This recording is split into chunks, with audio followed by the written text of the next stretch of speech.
ଏବେ पाणीपाग विज्ञान केन्द्र पक्षर एक बड़ खबर सामना कर आज एवं आसंता काली प्रबल मात्रा वर्षा सहित घड़घड़ी हबार संभावना रही। तेज कौ जिला को वर्षा सहित घड़घड़ी हबार संभावना रही कौ जिला को सतर्क सूचना जारी कराई। संपूर्ण खबर जाने वीडियो लाइक करी चैनल को सब्सक्राइब करी पाखर आस बेल आइकन प्रेस करी ऑल सेट कर दिंतु। चलतु संपूर्ण खबर पर नजर पकाइबा।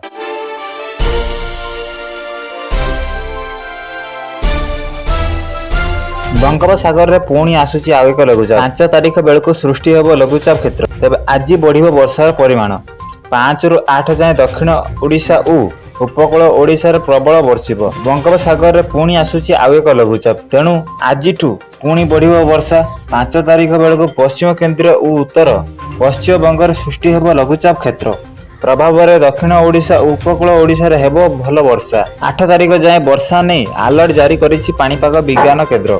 आजिठू सामान्य वर्षा बढ़िबो दक्षिण और उत्तर ओडिशा हालुका वर्षा हेबो बढ़िबो वर्षार विस्तृति। 5 तारिख रे मालकानगिरी और कोरापुट नवरंगपुर रायगड़ा और गजपति जिले में वर्षा नहीं येलो अलर्ट जारी होइछि। 8 तारिख जाए वर्षा नहीं अलर्ट जारी करिछि पाणीपाग विज्ञान केन्द्र। तेबे एहा तला आंचलिक पाणीपाग विज्ञान केन्द्र तरफ किछि बड़ गुरुत्वपूर्ण खबर एमती सबुदिन पाणीपाग जनित खबर जानापी आम चैनल को सब्सक्राइब करी पाखर आस्था बेल आइकन प्रेस करी ऑल सेट कर दिंतु। आउ आपण आमर वीडियो को कौ जिले देखुं आपण जिले में वर्षार परिमाण कौन रही मतामत दिंतु कमेंट सेक्शन में। ब्यूरो रिपोर्ट ओडिया माने।